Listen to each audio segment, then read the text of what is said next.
All right, thank you for staying with the Monday Report. You're just in time for the town hall session. We're talking about the war on graft, and that conversation begins right now. Sheila Masinde, Executive Director, Transparency International Kenya, is joining us online. And so is Philip Kagusha, Director with Ethics and Anti-Corruption Commission. Thank you so much for making time. And you can also tweet in your questions or your comments at Trevor Mbija at Citizen TV Kenya. Use the hashtag Monday Report. And Philip, let's start with you on this and just delve right into it. It's been a conversation that everybody is having online. Is the EACC targeting some politicians over others? Thank you, Trevor, for having me. The short answer is no, but it seems that this is a recurrent theme. Every now and then you'll hear people talking about the weaponization of the war against graft, but the truth of the matter is that all cases which go to court involve people who have committed a crime. So the short answer is no, and perhaps maybe I can throw it back to you and ask you if there's anyone in particular who you think has been victimized. But how do you then decide who will be investigated and at what point, Philip? Again, a very good question, because we don't just look at the who. EACC has a strategic plan, and part of that strategic plan is to investigate high impact cases. And high impact involves, on the one part, the personality, but on the other part, it involves the value of the subject matter. And the third ingredient is the public interest. So if you get a combination of those three things, that is what maybe propels a case from low priority to high priority. Sheila, has that war on corruption been weaponized from where you stand to target a certain group, or is this just a perception created by Kenyans? Well, Trevor, to be honest, some of those that are currently subjects of active investigations or have been arraigned in court, I mean, they straddle the different political divides. And even if you look at the for instance, the EACC annual report of ongoing cases, both investigations and those in court, you will realize that some of this, definitely the individuals stand on both sides of the political divide. Some of these cases were actually committed even before 2017. And you will also see, even if you maybe look at what we produced in 2017, that the red card list, as part of our campaign to block candidates who were not suitable to hold public office, and we then sought to ensure that they were not cleared and given tickets to vie in the elections. You find that a lot of those that have been highlighted as having issues were in that particular red card list. And even if you look at the EACC list of 106 that was produced by EACC as people or persons with integrity issues or had unethical issues that had not been resolved, are actually those that have been highlighted currently. So I would say that they straddle both sides of the political divide. I think the problem and which is a real concern in Kenya, is that we have kind of politicized the fight against corruption. And of course, it gets quite heavy just before every election year eve is when you will now start seeing people commenting that there so and so is being targeted, or candidate aspirant X or Y is being targeted because of their particular political stand. But what I would say is that we need to just let respective agencies continue with the investigations and prosecution. Yeah. Of course, we expect the agencies to effect their mandates independently, devoid of political or executive influence or pressure, and they should just really be solely guided by the laws of this country, the public interest, and gather robust evidence that will be able to stand the test of trial and to drive successful prosecution, investigation and prosecution processes that will secure commensurate jail sentences and fines for individuals responsible for theft and the sorry state of our economy, regardless of their political affiliation, and let the chiefs fall where they may. Okay. Philip, what hinders your operations? Is it that there are too many organizations in between here that then you have to depend on, that then reduces efficiency? Before I jump into that, I'd just like to add on to what Sheila said. I'm surprised that you can even keep track of the political affiliations of some of our politicians, because the situation is so fluid. At the time the investigations were commencing, they are in one, let's say, political party or leaning. By the time the investigations are proceeding, they have moved. And I can assure you, Trevor, and I think Kenyans are smart enough to know this, that by next year, there'll still be many rearrangements. It's almost like musical chairs. And the fact of the matter is that EACC hardly pays attention. And the truth is, we really do not care about people's political affiliations. There is no suspect who has ever been asked to record a statement and add their political party. So again, it is neither here nor there. Now, in terms of hindrances, we cannot call it a hindrance. The same way EACC is an independent constitutional body is the same way the office of the DPP enjoys its independence. It's the same way the judiciary enjoys its independence. And all these are partners in the criminal justice chain. Now, for those who perhaps don't understand the mandate of EACC, the mandate of EACC is to conduct investigations and make recommendations to the DPP. And if the DPP concurs with our recommendations, he will prosecute the suspects, and the decision as to whether they are guilty or not lies with the judiciary. So we cannot call it a hindrance, and I think that chain works perfectly. And one of the facts I like relying on is the concurrence rate between EACC and the Office of the Director of Public Prosecution. Our concurrence rate is above 90%. Okay. Sheila, is this where our problem is? Because there are many loopholes when you have many organizations going on. And Philip is right by saying that their work is just to investigate and make recommendations. They made recommendations to the office of the DPP, more than 163 files, 89 were concluded and investigated. We are not seeing a commensurate prosecution of the same.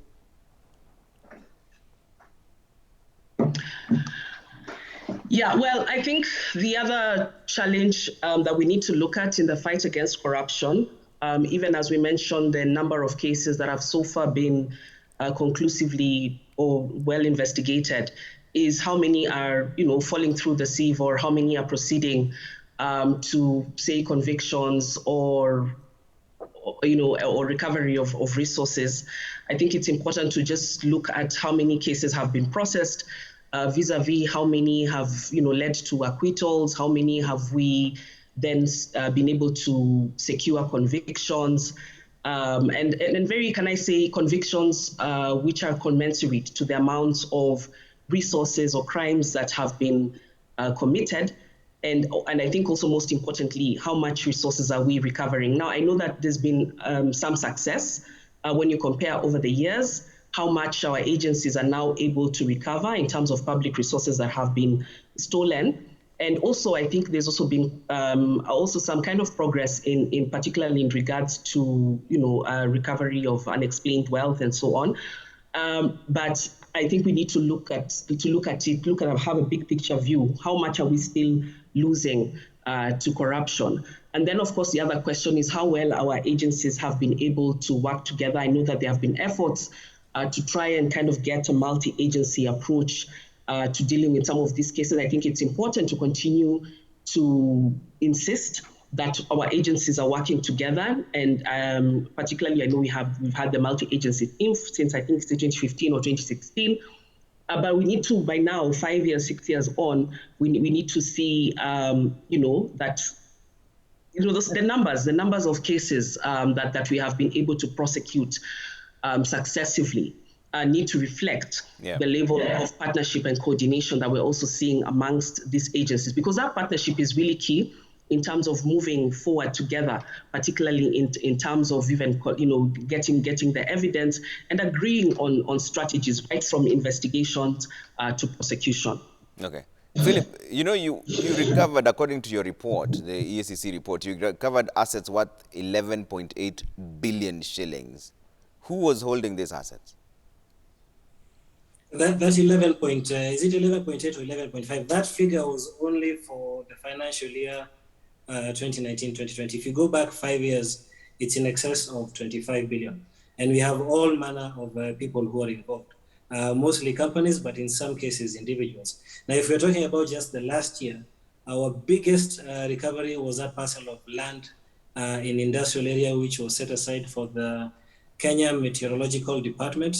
That was 54 acres in industrial area, and you can imagine how how valuable that is. Our valuation of that property was 5 billion, so almost half of our entire recoveries last year was that parcel of land. And if you look at the people, the individuals who were allocated that property, it's mostly companies. So you'll have companies with names like Hillbrow, Brentwood. So, you know, it was companies which were allocated, and I think they hoped they would develop it.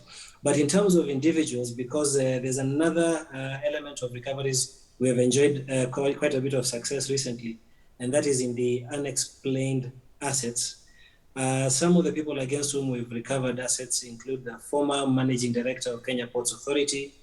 We've recovered from the former finance officer at the National Water Corporation and Pipeline, Kenya National Water Conservation and Pipeline Corporation. We've also recovered some $170,000 cash from the residents of the former Valuer National Lands Commission. So those are some of the people who are involved. And I think our highest success is we have a judgment for 317 million against the former Chief Officer Finance, Nairobi City County. So these are some of the people who are in possession of these assets. And those are the kind of people we've been taking to court. Do you have a challenge facing some people who are prominent figures in this country, Philip?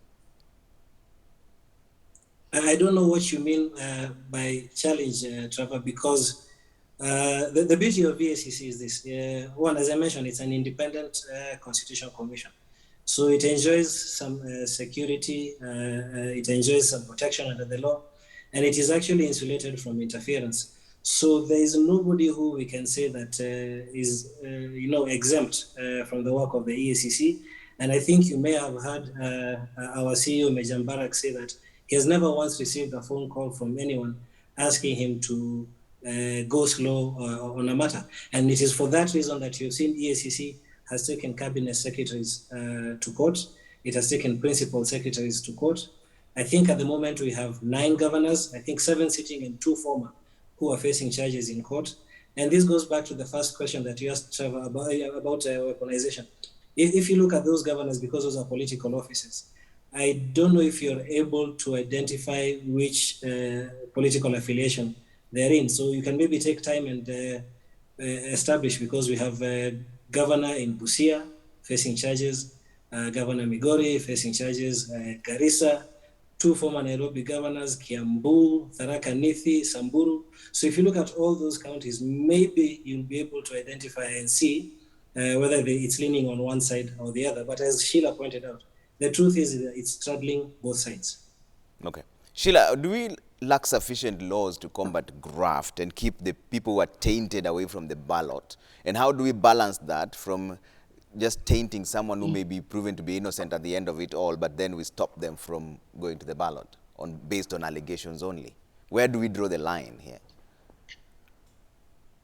Well, Trevor, there's been an argument that, Kenya does not lack in laws. We have a plethora of laws.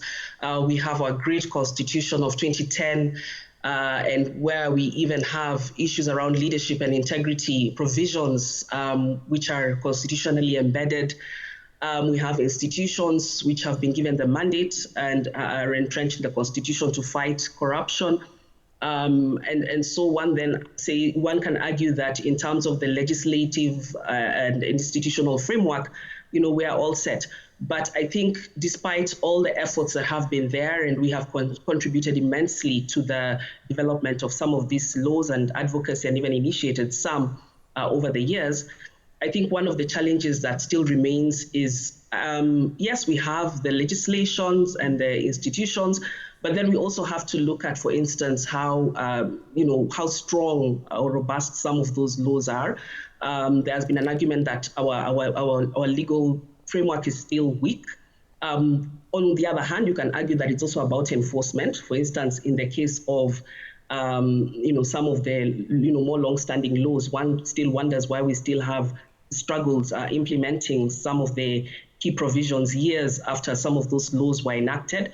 But maybe let me just highlight the laws which are supposed to enable the implementation of Chapter 6 of the Constitution, because that is really key and central to the conversation we're having today, particularly in terms of ensuring that we have a clean and ethical leadership. I think that even when you look at, I saw even in the EACC annual report for last year, it cited the issue around integrity verification for persons seeking appointment or election to public office as one of the areas that we need to look at. And for sure, that's one of the areas we have also centered on as Transparency International Kenya.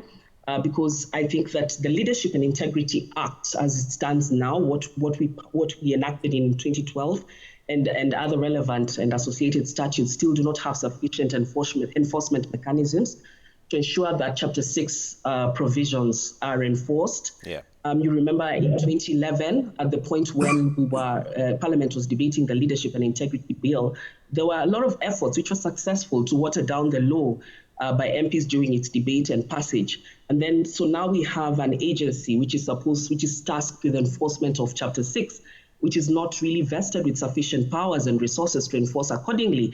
And then also just looking at the lack of comprehensive mechanisms for determining the compliance with Chapter 6 of the Constitution for individuals seeking appointive and elective positions in both state and public offices is something that we also need to look at, because that remains a steep challenge, particularly in our ambition to sanitize our leadership and really flatten the corruption curve. We also lack clear procedures. Despite having Chapter 6, we lack clear procedures for appropriate disciplinary action and prosecution and removal proceedings for elected leaders who contravene Chapter 6. So that once leaders are charged with corruption, there's a clear path for vacation of office. Trevor, if you look at even some of the names that have been mentioned currently, I would maybe mention one of the cases where a person, an elected member of parliament, was actually convicted last year. And that person is still serving in parliament. He was convicted. Well, of course, he got out on bail as he appealed the case. But it's a sad story that this person, despite the the cloud of corruption that hangs over you, that you still are able to go back to parliament to legislate and to provide oversight and hold other institutions and public officers accountable. Yet you yourself, there have been aspersions cast on your integrity. So for me, I think that there needs to be a clear distinction that needs to be put in place within the law in regard to the disciplinary and removal processes arising from contravention of Chapter 6 of the Constitution, which is really distinct from the removal from an individual following a criminal process or other grounds outlined under any other provisions for the removal of from office of state and public offices. So, and then of course there's also, let me just one last point, because this is a matter I've had raised and in the last few weeks when we have talked about this issue of Chapter 6 and just trying to find a path towards ensuring that those who are unfit to hold office, those who have been adversely mentioned in corruption cases, do not find a path to leadership in the next election. Is the argument that, of course, in Kenya currently, there's that presumption of innocence until you're proven, guilty, because Section 24(3) of the Elections Act of 2011 provides, for presumption of innocence for any candidate charged with an offense, including those related to ethics and integrity. And so that means that, as if I'm charged and say I'm convicted, if I decide to appeal, I have, I can exercise, I can follow all the appeal mechanisms while I still continue to vie or hold office. And so I think for me, that's one of the things that we need to cure, so that the Elections Act is actually speaking to Chapter 6 of the Constitution, so that where a candidate has been charged with an offense or where someone has been, convicted, we actually just say, just stay aside and clear yourself. And when you clear yourself, if you have been declared innocent, then you can come back and, throw your hat in the ring and vie for office. It's also, for me, it's not just a matter of legislation and, constitutionalizing some of these issues. It just speaks also to just your, a moral sense. If I'm to come to Citizen TV to ask for a job and I've just been charged in court today or convicted, you won't give me the job. You'll say that, you have issues. Clear your name first. I probably can't even get a job as a security guard, as your bodyguard or your housekeeper. But then when it comes to leaders, we allow them to continue seeking public office, yet their names have been tainted and they have been, they have been accused of crimes, of misuse of public resources. But yet we seem to have a lower threshold for public office than we do for any other jobs of lower cadres in this country. So I think that's a problem we need to cure, and we need to do it fast before 2022, because even when you look at the reports of all these leaders who are currently are facing corruption accusations, are active subjects of investigation, or are in court, it is a big worry that we are going to have all those people trying to get into office. And many of them actually try to seek public office as a way of sanitizing themselves, you know, as a way of just recreating themselves. And we give them that space. You've been charged with corruption, but it's okay. You come and we'll give you a ticket to vie for office and continue to serve as you try to clear your name. Yeah, Philip, will you be publishing another list of people who have been tainted in one way or another? That's not difficult to do, because if somebody has an issue, and it's not just a report, because you remember, Trevor, we have to be fair. Because EACC is an institution created by law, it is also an institution that respects the rule of law. So just the fact that somebody has said something against you, Trevor, for example, doesn't in itself mean that there's you've done something wrong. But where there have been investigations and it has been established that there is a problem, those recommendations or those findings are usually communicated. And how it's supposed to work is this. Every time IEBC has a list of candidates, it's supposed to share with us that list of candidates, and we're supposed to report back to them whether we have issues. And I can understand if IEBC feels that its hands are tied, because if you look at Article 99.3 and Article 193.3 of the Constitution, it says unless these people have exhausted all avenues of appeal, they really cannot be barred from vying. But here's the thing, Trevor. One of the ways in which we can address this issue, because if right now maybe the laws are not on our side, and perhaps changing the laws might involve a lot of work, petitioning our legislators. One of the easiest ways of dealing with these people is not voting them back in. In December of last year, December 2020, EACC arrested the head of a public institution in the process of receiving a bribe, cash money, 250,000. This person was charged in January, but by March, he had nomination from one of the bigger parties in this country. And by May, he was a member of parliament. Now, if we were conscientious Kenyans, people like those would never see the light of day at the ballot. And one of the messages we will keep reiterating as we go into the elections cycle is that we should elect leaders with integrity. That is the one thing we can do which has no argument. We'll have knocked them out automatically. Yeah, but that's the point, how to make sure that we elect leaders who have no integrity question. Because even if you publish, and like you mentioned, they still assent to their powers, what will you do that is so different this time? Well, one of the platforms we use and we rely upon is the media. That is why we're here talking to people. And, aside from the law enforcement mandate of EACC, EACC also combats and prevents corruption through education, training, and public awareness. So that is what we are doing even right now as we speak. We're doing public awareness. We're telling people that they also have the power. You cannot say that it is only EACC which is going to fight corrupt people. At some point, we have to take responsibility as Kenyans. If you are voting in a thief overwhelmingly, it is very difficult, because how is the law going to come in? You already know this person has issues, and the issues almost always relate to that office they were occupying. And then you vote them to go back into that office. And remember, if this person is going to, let's say, parliament, can you expect a corrupt individual to pass laws that will strengthen the war against corruption? That's a good question to everybody who's watching. And as you ponder on that, let's take a quick break here on Monday Report. When we come back, there's a few questions coming through at Trevor Mbija at Citizen TV Kenya. Use the hashtag Monday Report. See you in just a bit, and I see your videos also. Will be playing them in just a bit.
Well, thank you for staying with the Monday Report. I see some of your questions coming through. Let's play some of them on video and then I'll pose some of the questions on Twitter as well. Why is it that we don't have those who are charged with the corruption being prosecuted in our case, in our court law? Is it because we have a disconnect between the law, that is the law regarding the arrest, and the law that relates to the prosecution of those who have been arrested of corruption charges? Kagusha? Thank you. Although I'm not sure I understood the question, because the moment EACC makes recommendations that somebody should be prosecuted, and the DPP concurs with those recommendations, that person is charged and the case commences in court. So I'm not sure what our viewer means that there is a disconnect, because the cases are ongoing in court. And that is why we even have a high-profile conviction like the one Sheila was referring to, involving the MP, I think, Sirisia. So the cases are proceeding there in court. Okay, let's bring up another question or comment. I do not support corruption in any way, but from what we've seen recently, the government is biased.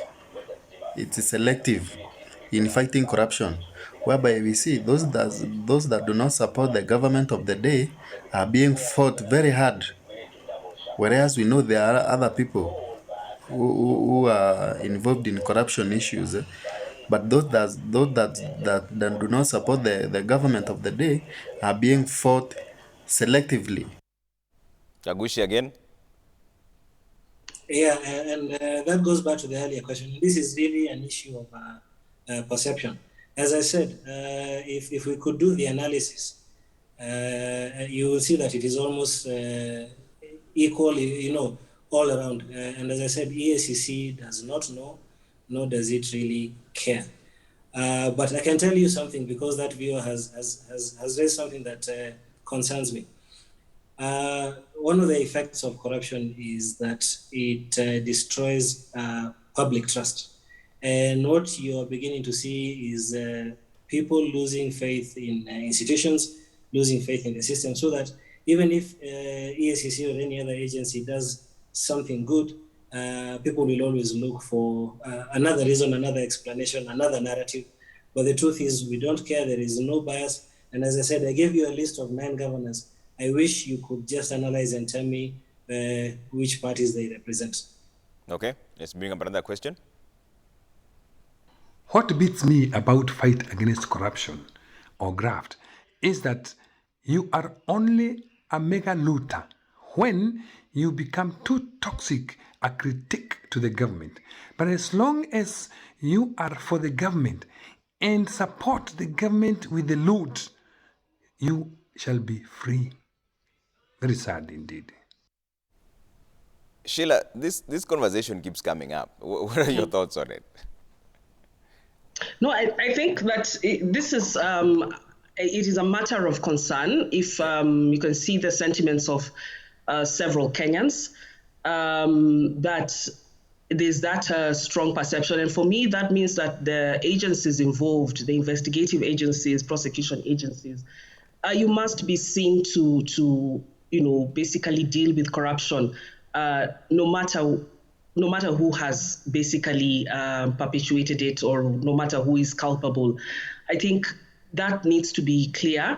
One of the struggles I see, for instance, when I was just looking at the list of people presently being investigated or having active cases in court, you find that a lot of those cases have actually been in the system for quite a while.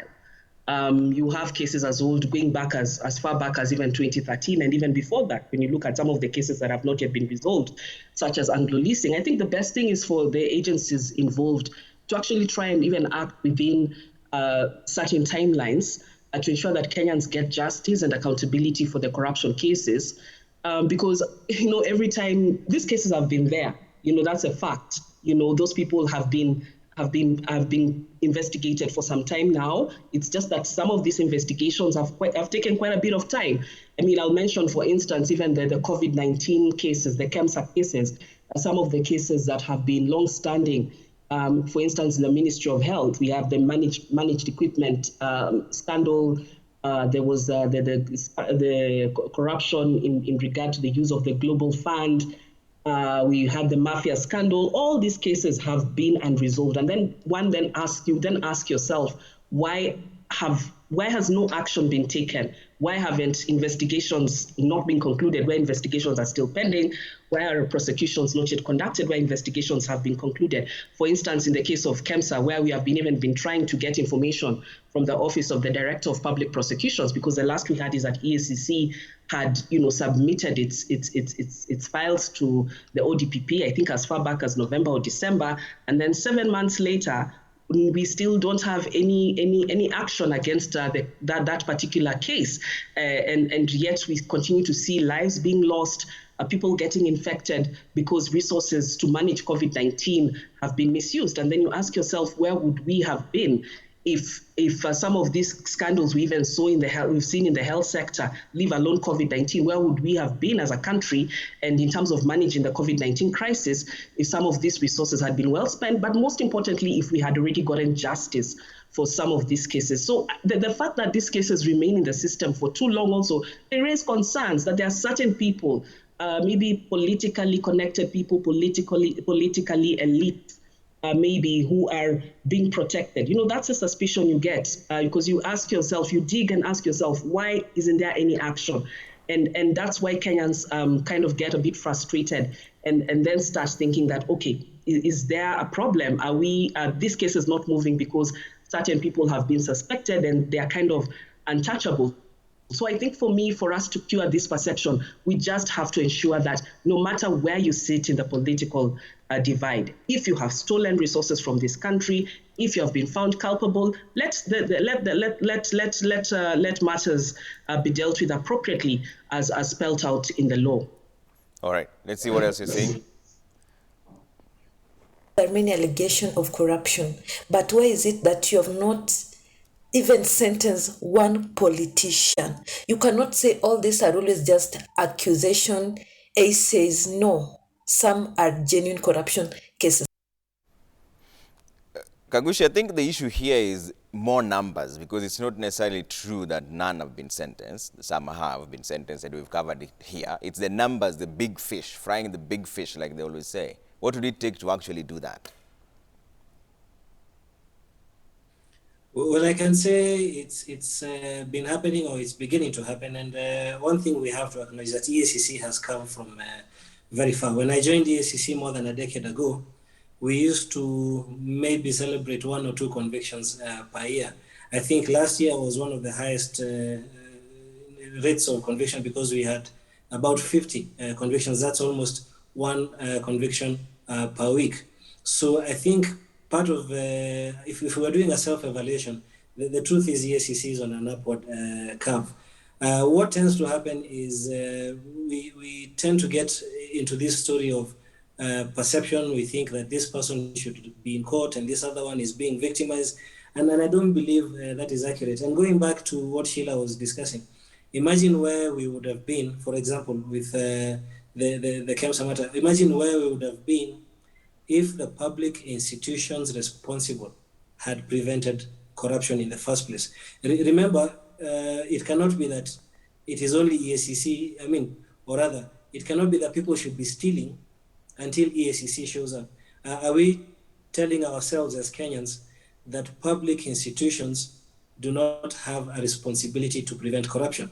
And you see, KEMSA is a public institution, and that is why the files that were forwarded to the DPP, because the investigation is in phases, the first files that have gone to the Office of the Director of Public Prosecution are in relation to the public officials, because they're the ones who had the primary responsibility of preventing that corruption. So we are working, and the truth is we're on an upward curve. I find it interesting that when EACC is actually enjoying statistically its highest number of high-profile cases and the highest value of assets recovered, is when you start seeing comments like, we think it has been weaponized. Philip, I'm glad that you raised the issue of where people can play their role. Just 2 weeks ago, we celebrated the World Whistleblowers Day. Can you confidently look into your camera and tell an accountant who's listening today that they will be protected? They can walk to EACC tell you what's going on and not be victimized? Because we've seen this happen. I can do one better, Trevor. I can direct everybody who has a concern, has an issue, and is concerned about protecting their identity and their own safety to go to the EACC website, eacc.go.ke, and we have an anonymous portal. You can put in your report there. If you don't want us to know your name, we won't know your name. You can put in the report anonymously. That's through our website, www.eacc.go.ke.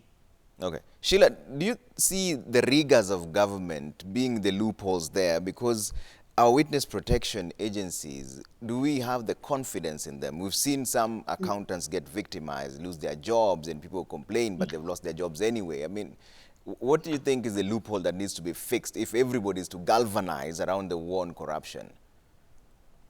Yeah, definitely whistleblowing is a key tenet in strengthening the fight against corruption. But you know, the story of whistleblowing in Kenya is not a good story. Whistleblowers in Kenya have historically faced retaliation through harassment, dismissal from employment, and even threatened actual violence. And many of us, even before Spencer Sankali just 3 weeks ago, when he was fired, and 2 years ago when he and other whistleblowers of the Masai Mara University heist came forth and boldly risking life and limb, reported what was happening at the university. Even before they came forth, we know the story of David Munyakei, the whistleblower in the Golden Bag scandal. He eventually lost his job at the Central Bank of Kenya and died a destitute, his family living from hand to mouth long before and after his demise. When you look at some of the reports that we have published as TI Kenya, including the bribery indices, you'll find that most Kenyans encountering corruption did not report it. And as I appreciate that Philip has given, like the website and where people report. But the sad story is that many Kenyans, even where they know where to report corruption, they won't, because they fear intimidation, they fear reprisal. In fact, as per one of our latest reports, is that 87% of Kenyans who witness corruption will not come forth because they fear being intimidated or that someone will fight back, because corruption does fight back. We've seen in the case of Sankale what has happened, and this is a clear sign that that Kenyans really lack the much needed confidence in reporting cases of corruption. And without these cases, one then asks, how then will you net cases of corruption? How will you net people who are culpable of fighting corruption? You need whistleblowers. So we need to do a little bit more. I think for me, the main problem, one of the gaps I see is that first, we don't even have a whistleblower protection institutional or legislative or policy framework in this country as we speak. There's been a whistleblower bill that has been pending for quite some time, actually since 2013, when it was first drafted. 8 years later, we still don't have it in place. And so for now, I'm really not feeling quite hopeful about the future of whistleblowing in this country, especially after the case we witnessed 3 weeks ago at the Masai Mara University, because that was a young man who risked his life, that of his family, to come forth. And you can see, what is being communicated to other people, other potential whistleblowers, that you will come out just because you're patriotic, for the love of your country, for the desire to see that the right thing is being done. But then what then happens to you? You lose your job, you lose your livelihood, and you don't feel safe as a person living in this country just because you've done the right thing. I think we really need to look into that issue around just legislating whistleblower protection. Yeah. But then the other aspect is even just looking at the resources. I know, for instance, that the Witness Protection Agency is not well resourced to take care of witnesses who not just even, it's not just corruption witnesses, but even other witnesses of other crimes in this country. So people like Spencer Sankale came out knowing that there would be, some level of protection. There would be, people to actually ensure that they're well taken care of, even as they offer themselves as witnesses in these key cases against corruption. But then now look what has happened. I think it's a sad state, but then it really is quite telling that this is an area we must address if we are going to be serious about the fight against corruption. Yeah. Philip, what do you think is the best way of dealing with this? One, as Sheila's pointed out, there's a bill which has been pending in Parliament, which should be a comprehensive piece of legislation on protection of whistleblowers. But there's a provision in the Bribery Act of 2016, which says that you cannot victimize a whistleblower.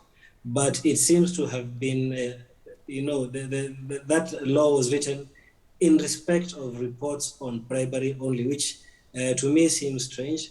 But it brings you back to the point. If you're sending corrupt people to Parliament, or if you're allowing them to run and then after that we are voting them in, do you think they will come and enact legislation that will strengthen the framework against corruption? I don't think that's going to happen. So that is why we need to take matters into our own hands. And I'd just like to repeat a message that our CEO keeps saying, and that, which is that EACC cannot win the war against corruption by itself. The citizen Wanjiko has a role to play. The sovereign power of this country rests with Wanjiko. And if we decide that we don't like this person because we know they have issues, we can lock them out, we can vote them out, and vote in people who are prepared to make laws that will assist this country. Okay. Sheila, David Mukolwe here on Twitter says, when you see the president give an ultimatum to KEMSA investigations and yet 1 year down the line, nothing has happened, then your fears are truly confirmed that indeed this is a banana republic, a country that loses 2 billion per day. I know Transparency International has been looking into the KEMSA issue. Why is this so intricate? What is it about this KEMSA situation that some of us may not know? What have you found out, and are you confident that they will get to the bottom of it? Trevor, I'm equally perplexed that none less than the president can give, directives, at the height of that hue and cry that we saw coming from Kenyans when the KEMSA scandal, came to light in August. Was it August or July of? It's exactly a year actually of 2020. And he gave that order that, within the end of September, we would want to, see some progress in regard to the investigation. Well, I know that at that point, EACC did give its case files, as I'd mentioned earlier. That's a report we got to the ODPP. ODPP returned the case files with some questions. And I understand that EACC addressed some of those issues raised. But then since then, I don't know whether they're seated in a table or a desk or a shelf somewhere. But as I mentioned, we have tried to get information on the status of that particular, that particular case. We have written to the Office of the Director of Public Prosecutions and, just seeking information on where that case sits and what is the fate of that particular case, what's the progress now that we understand that investigations, at least to some of those issues raised, have been completed by EACC, but we haven't gotten any feedback. And as I mentioned, when you don't get any response, 7 months later, after there was an undertaking that would see some progress in some of these cases, then you start asking yourself questions whether there's some kind of effort to try and cover up some people, maybe because they're politically connected. I don't know. So it's a concern. But you see, when you don't come out even with information and even just give us a status report, what's happening, then that's when Kenyans start trying to fill the gap. But already, Trevor, we have seen some of the inquiries that have and the information that has come out from the parliamentary hearings, the sessions by the Public Investments Committee, the health committees at the Senate and the National Assembly, and you can see those stories. People just walking into KEMSA, an interior designer being given a contract here, someone who was just passing outside, being called for a contract. When you listen to those kind of stories, then you know for sure that there was something that happened, and the fact that no one has been held accountable tells you that there's some hanky-panky going on and there's some attempt to cover up. So I would just urge the respective agencies, come out and tell Kenyans where exactly this case is. Okay. If there's still a gap in terms of evidence, then tell us where it is. Okay. But otherwise, as things stand now, you become quite suspicious that there's an effort to actually cover up some people who could be politically connected. All right. To protect them against prosecution or any other action. Yeah, Philip, what's the progress with this? I think the status of those investigations is in the public domain. EACC published its quarterly report for the quarter that ended 31st December. It was published in January this year. And as Sheila has pointed out, the status of the matters is that the initial files have been forwarded, and the investigations into the remainder of that case are ongoing, which is why I would be reluctant to talk about a matter which is under active investigation. But the truth of the matter is the initial files are already forwarded to the Office of the Director of Public Prosecution, and we're waiting for feedback anytime now. All right. There's another feedback coming through on video. Let's play that and then get some final remarks before I take closing remarks from the guest. Given how entrenched in our country corruption seems, I think it's time we legalize and tax corruption. That way, EACC will be charged with investigating corruption, sharing details with KRA for taxation forthwith.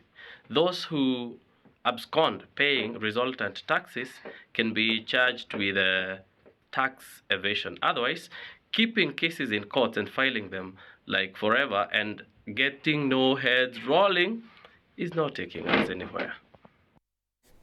Sheila, what do you think? That's a completely different trajectory of thinking. Yeah, that's a totally different way of thinking. I would say, no, let's try. We shouldn't normalize corruption. It's not right. Yep. It's not right to normalize it.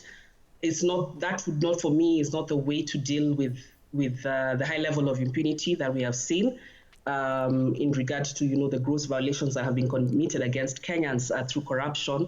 I think by doing that, will ensure that many more people get away with bending the law, beating the system, or escaping punishment for corruption. What we need to focus on, I think, for me, is the prevention. Yeah. A lot has been said about enforcement, but I think there's one track that really we need to also look at: prevention. What needs to be done before those resources are stolen, before that person is taken to court? Because once they go to court, you've seen all the legal machinations, the kind of defense tactics these people apply, and then evade the law. So we need to just do what is possible to actually prevent resources from being stolen, insulate our public resources. I think that's where I'll put my money on. All right. Grace Toroitich on Twitter says it's only in Kenya where whistleblowers are fired. Other countries, they are promoted. Tulikosea wapi? And then we see Matthew Zondoro says very little has been done by the agents fighting corruption in Kenya. We expect to see a big change, but unfortunately, what we are seeing is name calling by politicians who have one way or the other looted Kenya economically. When will we wake up and see the big fish in maximum prisons? Grace says the funniest thing in Kenya is that someone very poor can steal a goat that cost 4,000 shillings and a powerful person steals 100 million. The one that stole the goat can be jailed up to 20 years and the powerful one is set free. This is Kenya. Kipleting Manuela says, what happened to the list of shame? Philip, I'll come to you to respond to that as you give your closing remarks. Humanist Andei says, asking about the authenticity of EACC on speedy execution of charges against currently sitting governors. Why are they taking so long? Engineer Azaro Kanyambok says leaders should give full support to these institutions for fighting graft, not getting furious whenever the word corruption has been mentioned, as if corruption is their second name. Alex Owiti says anyone with corruption case should not be allowed to vie. Meanwhile, we are hypocrites as Kenyans for defending our thieves, quote unquote, when it comes to fighting corruption. The corruption we see in Kenya is a reflection of the society. Philip, your closing remarks. I would like to agree with Sheila about how we can shift focus to prevention. Because remember, the mandate of EACC is both to combat and also to prevent. And this is actually quite fortunate for us, Trevor, because it is at the end of this week on Sunday, the 11th of July, that we are celebrating the African Anti-Corruption Day. And the theme for this year is using the regional economic communities as critical actors in the implementation of the African Union Convention on combating and preventing corruption. So you can see there's quite a bit of emphasis on prevention. But these things have to go hand in hand. On the one hand, we are enforcing the law. On the other hand, we are giving people the tools to prevent corruption. And just an example I'd like to give you, EACC conducts things we call the corruption risk assessments. And a few years ago, EACC did a corruption risk assessment where we identified areas that are prone to corruption for NYS. And they ignored us. And the next thing you know, there was NYS 2. Now those people are in court. And, sometimes you wonder what it is that we need to do, because we have applied the tools that we have, both in enforcement and prevention. And if you tell somebody that, say, procurement is prone to corruption, or human resources, or finance, and this is how you see the loophole, and they ignore it, then later they have to face the music. So this week, on Sunday, I would like all our viewers to follow EACC as we begin to commemorate the African Anti-Corruption Day. And this is one of the things that we are using to raise awareness about the fight against corruption. Okay. Sheila, closing remarks very briefly. Yeah, well, my call is really just to Kenyans with the elections next year. We've talked a lot about the Chapter 6 and what hasn't been done and what needs to be done. I think also, maybe I would also like to just point out that for sure, for me, we need to also call out the political rhetoric on both sides. I think I get concerned I've gotten really concerned by some of the statements I've heard over the weekend. And while we welcome the commitments made to tackle graft, I think we must also hold our political parties to account for efforts made to keep the government in check, because I've had some politicians speak about what they're going to do when they are sent to high office. I think that's okay. Even the NAC government that ascended into power on a platform of anti-corruption and promised us heaven, saying all the right campaign words, zero tolerance to corruption, no stone will be left unturned. But yet we saw another level of corruption during the NAC government, and Uncle Leasing got more legs. We saw the maize scandal, the Triton oil scandal, pre-primary education, and so on.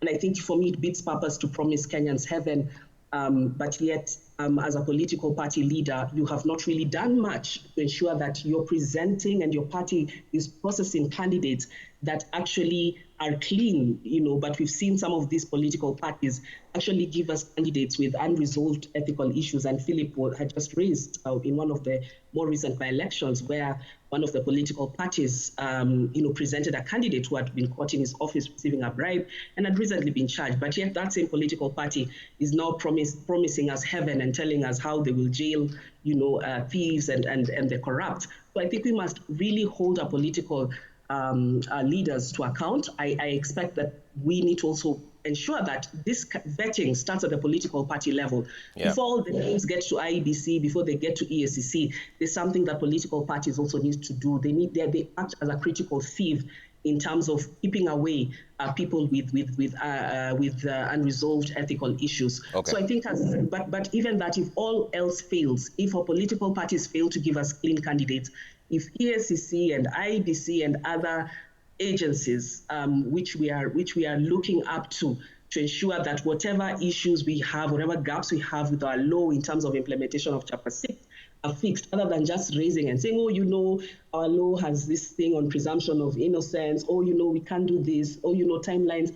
Can we actually get these agencies to actually do something about it? We expect them to act collectively and present us solutions to be able to fill the gaps we have in terms of Chapter 6. But if all this fails, Trevor, what I'd ask citizens is that we have the power to actually then reject these politicians with issues. And I think as I mentioned, it's a key concern when we see all these names of people with issues being investigated or in court, and that tells you the kind of challenges we'll have next year. So our role also as citizens, if our institutions fail us, then let us do the right thing. Let us decampaign political leaders who have unresolved ethical issues and deny them the vote when we get our turn to actually put a tick or an X on the ballot. Thank you. All right. Thank you. We have to leave it there for now. Sheila Masinde, Executive Director, Transparency International Kenya, and Philip Kagushia, Director, Ethics and Anti-Corruption Commission. And most importantly, thank you for all the feedback that you sent through. My name is Trevor Mbija.